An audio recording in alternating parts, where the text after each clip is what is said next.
Hey everyone, it's Ryan from the Breeders' Crown, and we're here with a weekend update on one of the biggest races of the year. I'm talking about the 2021 Dash for the Cash, the celebrity charity relay race, part of the Breeders' Crown Charity Challenge, held and raced on the famed red clay at the Red Mile in Lexington, Kentucky. Now you can find all the info on the Breeders' Crown website, Hambletonian website, all the charities involved, all the people involved, but I'm not here to talk about that. I'm here to talk about the actual race, the actual participants, what went good, and what went wrong for some of these teams. Now I'm going to start with the actual race itself. It was a 100-yard dash, but it was split into two pieces. So the two pairs of teams, one started, they ran 50 yards, and then they stopped, switched, and then they powered through to the end.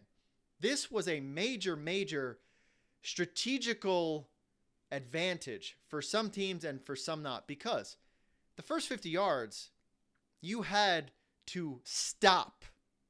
You had to start and then stop.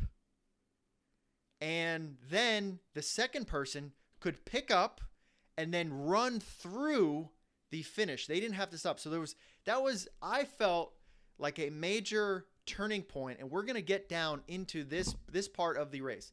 Now, here we go. As you could see, first of all, I think the MVP of this whole race was Nancy Takter. She, unfortunately, was saddled with seemingly deadweight Dexter Dunn. We're going to call him that because he did not hold up his end of the bargain.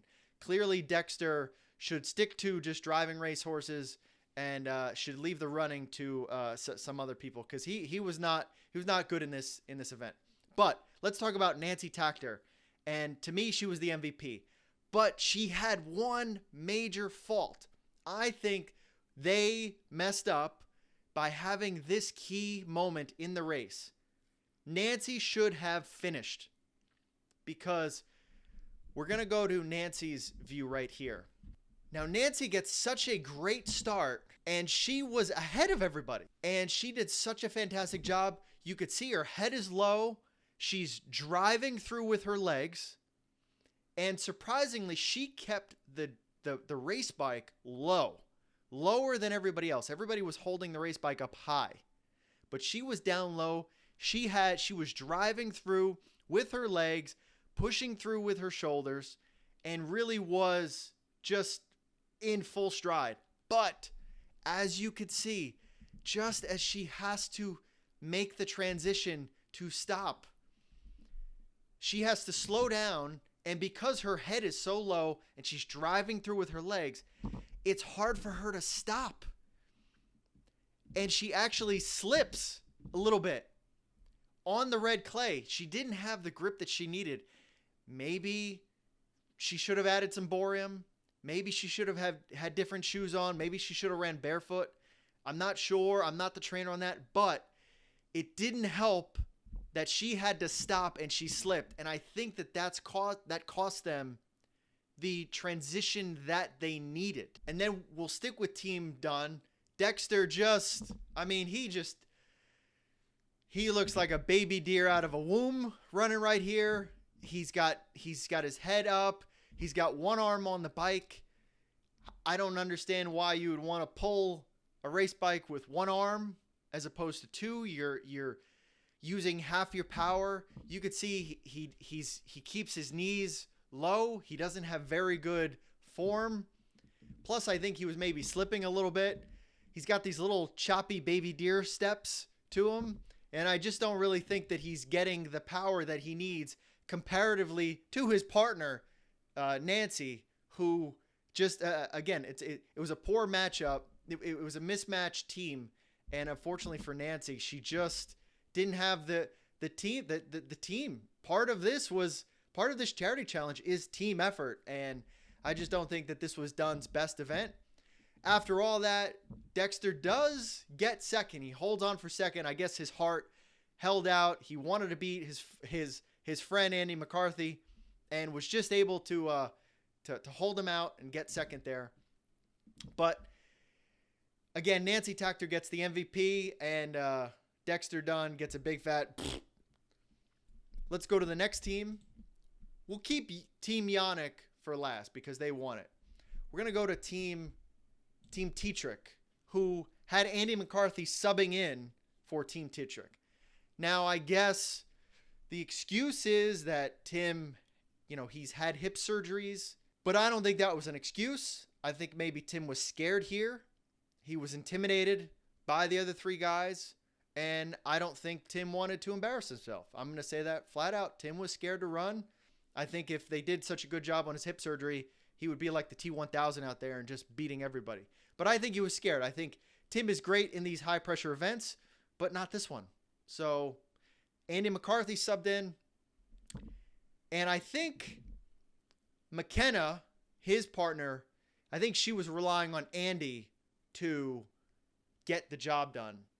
But I think she was not accounting for that Andy's a smoker, okay? Doesn't have greatest lung capacity. Great in these big races. Not good running. Bad lung capacity. So McKenna gets out to a decent start. She's actually with Nancy. She's got her head low. She's got her knees up. She's driving forward, pulling. Andy is not helping here. Andy doesn't even have his feet in the stirrups. He is causing drag and causing a huge aerodynamic disadvantage for his partner McKenna, who McKenna was relying on Andy. So not only was Andy a disadvantage running, but Andy was a disadvantage pulling. Come on, Andy. Get your feet in the stirrups. Lean back. Help that lift bike get McKenna forward. And then as we see, Andy, he's looking around here. Dude, put your head down and go forward. Don't worry about what's left of you, what's right of you. Just go. And Andy, again, I think Andy was ahead of Dexter right here, but the smoking did not help. The lung capacity clearly gave out on him. Andy finishes third. Okay effort. Let's talk about the big elephant in the room. Team Miller. David Miller and Julie Miller. Bunch of sad sacks here. Now, Dave Miller, he was the only one that started out first. So he was the only male participant starting out against the three girls. And he's got this little choppy gait to him. Quick shuffles. And I don't know if he needed to lengthen his stride, but just not really working here. And he's got the bike up super high as opposed to Nancy, who's got the bike super low. When you're pulling the bike, when you've got the bike up that high, it's hard to pull straight because the weight, you're not used to the weight. The weight is actually the counterweight. Whoever's sitting in the bike is pulling your bike up and you're trying to pull it forward, and the physics is just not matching here. So David Miller has poor form here on holding the bike up too high, plus his little choppy gait was not good. Then Julie Miller gets in the bike, doesn't even wait for her partner. No communication here whatsoever. Doesn't even wait for her partner to get in the actual bike. And then again, Dave Miller just not helping, pulling the Andy McCarthy, not helping by putting both of his feet in the stirrups. I mean, this is just simple, basic 101 charity relay race stuff. I don't understand what's going on here, but Dave Miller just not helping out. The cameraman is beating you, and the cameraman actually had to slow down so you could cross the wire first. And just, again, a really sad performance. Julie did her job. I felt like Dave Miller really let her down. Very, very disappointing. Now, before we get into Team Gingras, I want to talk about the transitions here. This was the biggest moment of the race to me. Again, Nancy Takter had to slip. And I think if she doesn't slip, then they actually are in kind of line, possibly. I remember going back with Dexter's little baby deer leg gait. But I think if Nancy doesn't slip here, they maybe do better. She's going so fast, it's hard for her to slow down. I think if Dexter had started out and Nancy could have run through the wire, I think maybe it would have been a different thing. Now, Yannick said in his post-race interview that the actual pylons were a little bit uneven. They weren't exactly 50 yards each.